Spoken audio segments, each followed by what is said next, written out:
Pandesara police station વિસ્તારના hotel સંચાલકને છરો મારી 25 વર્ષથી નાસ્તા ફરતા આરોપીને ઝડપી પાડતી સુરત શહેર ક્રાઇમ બ્રાન્ચે તારીખ 9/2/2025 પોલીસ કમિશનર સાહેબ શ્રી તથા સંયુક્ત પોલીસ કમિશનર સાહેબ શ્રી ક્રાઇમ તથા નાયબ પોલીસ કમિશનર સાહેબ શ્રી ક્રાઇમ નાઓના માર્ગદર્શન હેઠળ police inspector Shri crime branch દ્વારા police sub inspector Shri crime branch નાઓની અલગ અલગ ટીમો નાસ્તા ફરતા આરોપીઓ શોધી કાઢવા માટે કાર્યરત છે। જનવઈ આજ રોજ સુરત ક્રાઇમ બ્રાન્ચ દ્વારા બાતમી હકીકતના આધારે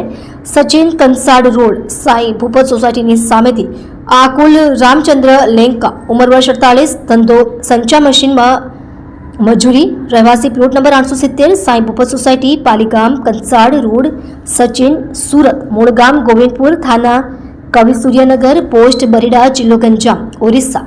તેને ઝડપી પાડવામાં આવે જે ઇસમ છેલ્લા 25 વર્ષથી ભાગેડું હતો। મજકૂર ઇસમની પૂછપરછ દરમિયાન પોતે કબૂલાત આપેલ કે સન 2000માં તે સુરત ખાતે પાંડેસરા સિદ્ધાર્થનગર વસાહત ખાતે રહેતો અને મજૂરી કામ કરતો। તે વખતે તેના સાથે મિત્રો મુકેશ ઉર્ફે હિના ઉર્ફે રામ ગોડ તથા નંદા ઉર્ફે નંદો નાહકની સાથે મળી પાંડેસરા સિદ્ધાર્થનગરના મેસ ચલાવતો ગોપીનાથ ગોડ નામના વ્યક્તિને છરા વડે માર મારી ત્યાંથી નાસી ગયેલ બાદમાં પોલીસમાં પકડાઈ જવાના ડરથી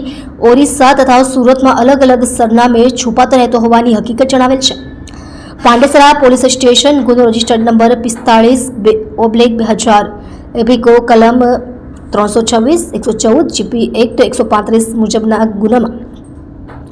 કુલ 3 આરોપીઓની સંડોવણી હોય જેમાં એક પણ આરોપી પકડાયેલ ન હોય। નામદાર કોર્ટ દ્વારા સીઆરપીસી કલમ 70 મુજબનું વોરંટ જારી કરેલ છે। તેને પકડી પાડી